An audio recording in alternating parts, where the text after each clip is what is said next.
Hey everyone, back for another sea story. This one, I am still going off the requests from Caleb, DMC, as I like to call him. He did request the story of the skeleton crew. Again, back to the Key West story. So, it's interesting about, and it kind of relates to now is I'm probably the oldest person on the server, or something close. So I'm 39. So when I was in the Navy, I joined it in '99. Showed up to the boat, the Harry S. Truman, the aircraft carrier, in August 2001, September 2001. Obviously, had a very bad Tuesday that occurred on the 11th of that month, and we were in the shipyards and so on and so forth. So after that, we the fight was kind of taken across the pond, back to the Middle East, and my boat wasn't involved yet. We were still going through shipyard stuff, and there's a whole big long explanation about how the ship had a big hole in the top because we were trying to replace air conditioning units, not because we wanted the sailors to be comfortable, because the electronics were malfunctioning due to the heat. So, excuse me, we finished out that shipyard period through the winter, over the winter of 2001 into the beginning of 2002. Then, the attitudes from September of 2001 to spring of 2002 were kind of dramatically different. Think about Pearl Harbor in December of 1941 to, late summer 1942. History starts to happen real fast at those times. Okay, fine.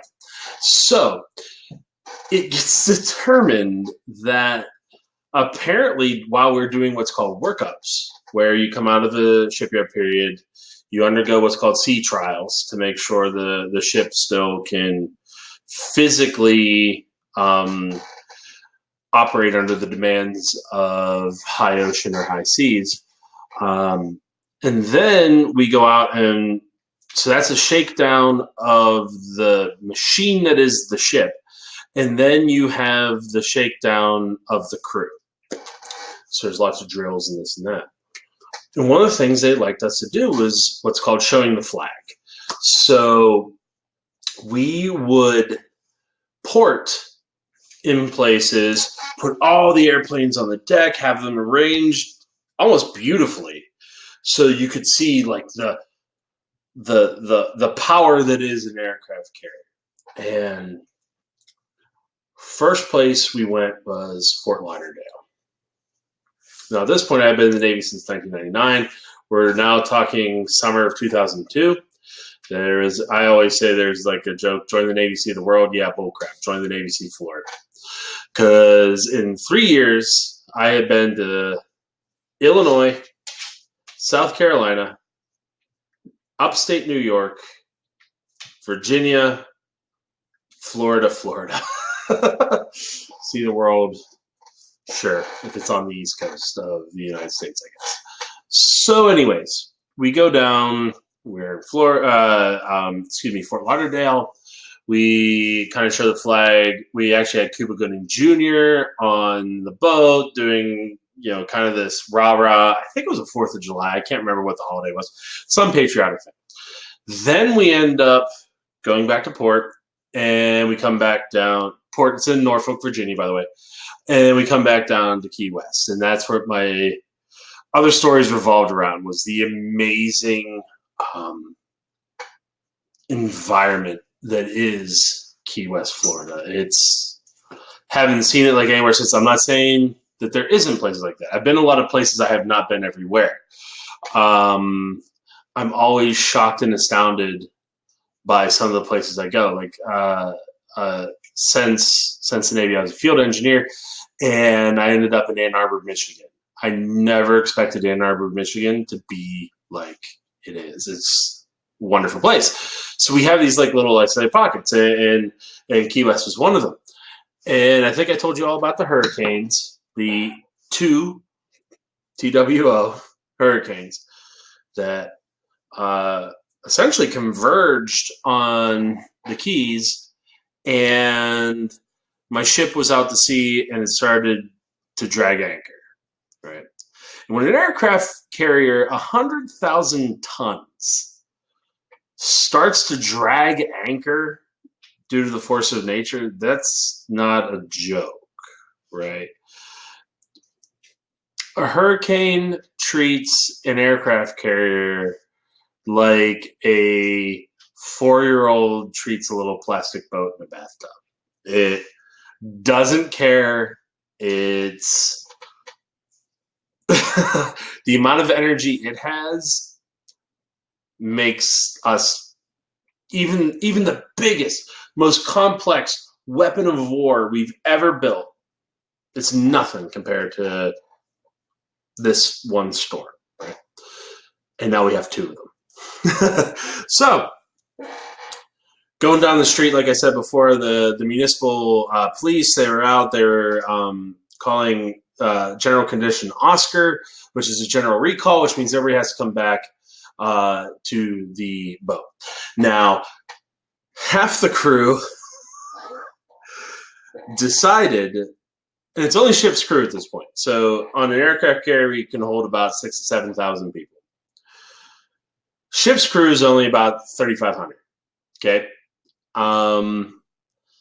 When we get the air wing on with all the airplanes and all the mechanics and all the stuff that it takes to essentially turn the boat into an airport, that's another 1,500, or excuse me, let me do the math.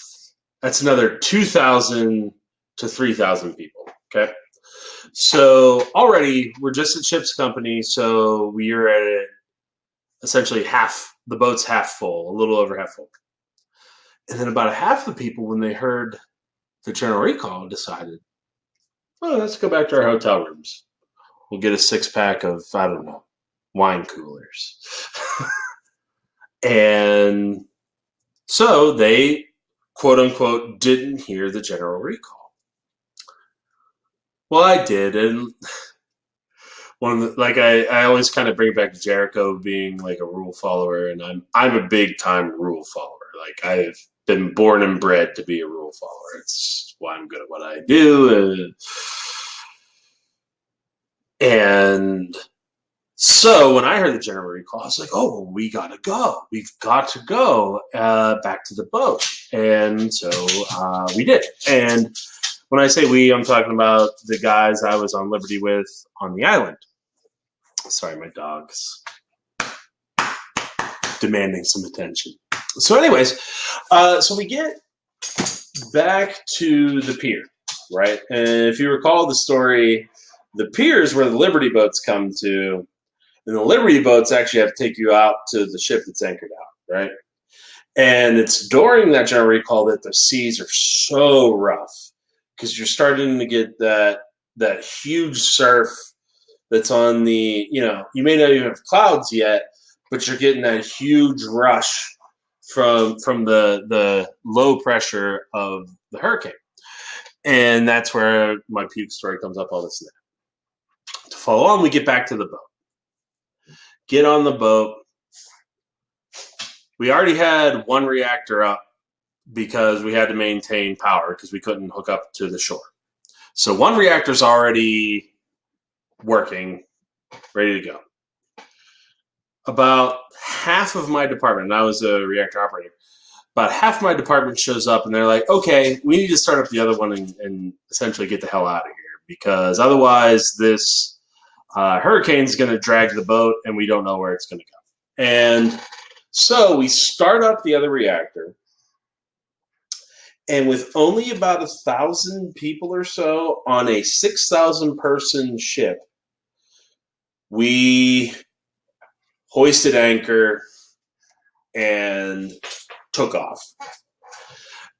And I won't forget it. So we started up the second reactor, and the hurricanes were kind of starting to converge, and they were doing whatever they were going to do. And I don't even know how that ended up. You could probably look up, 2002 hurricane season, Key West, Wikipedia, I'm sure has some.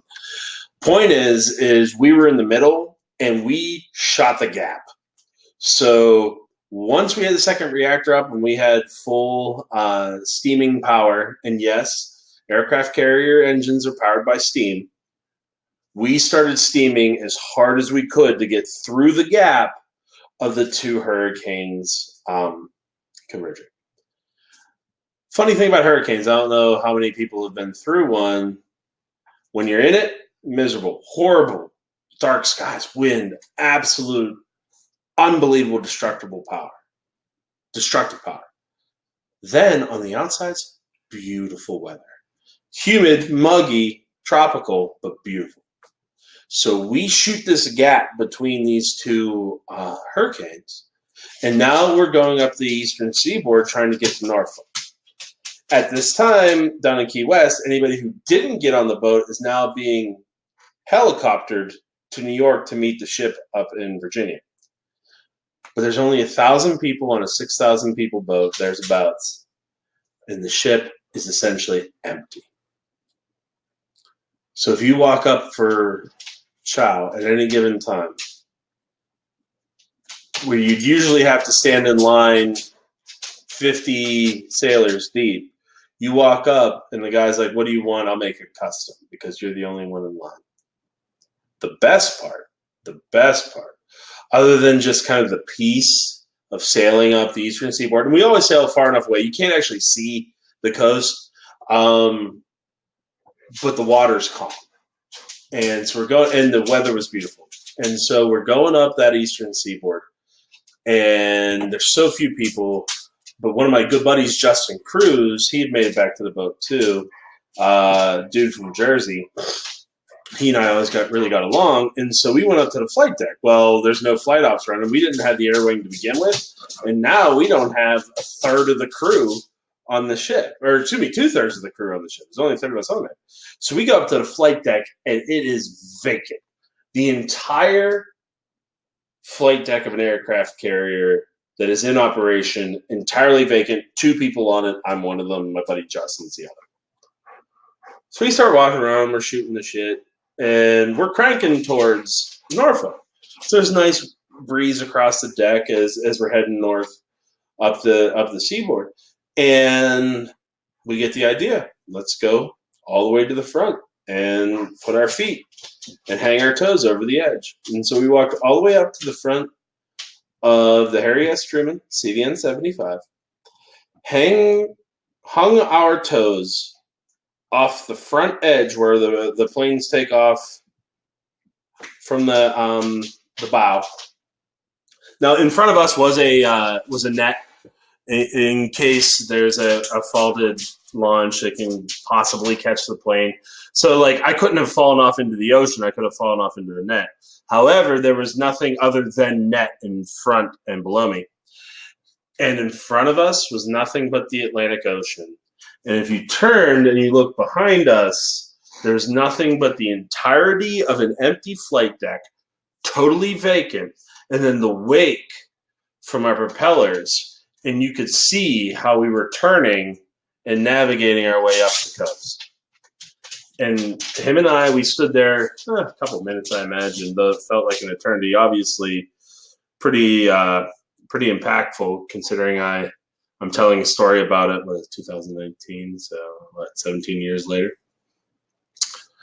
But he and I stood at the tip of this aircraft carrier, looking forward as the boat was steaming towards Norfolk. And then when the boat started to turn, we could kind of see the horizon moving a little bit, but when you look behind and you saw the whole back end of the ship and then the wake having a curve, just absolutely astounding. And you started to realize the incredible feat that it was to build a boat that size. And then you think about, yeah, that's something, but that's all for fighting, and, that kind of sucks. But then you think about a cargo ship, and they're even bigger. And then there's cargo ships that haul cargo ships. Like the wonders never cease when it comes to what we can build and what we are capable of. And then to kind of have that personal experience through sheer luck, dumb luck, really neat. And if there's any more about that story or any of the other stories or any of the other million I have had about Greece, Slovenia, England, France, UAE, Bahrain. I like telling the stories. It's fun. Because the other thing I do is I upload these to my YouTube account, and they're kind of also for my kids. So I wanted to get that out there for old DMC. I'm telling you, bud, one, you're doing our sea campaign great. If I get overly silly about the Navy terminology, don't worry. That's just me. I'm essentially just reminiscing to myself. The other thing is, do you ever want to write a pretty cool like modern campaign? Not DMC, but anybody? Write a campaign on an aircraft carrier. That would be something like a aliens, but out to sea.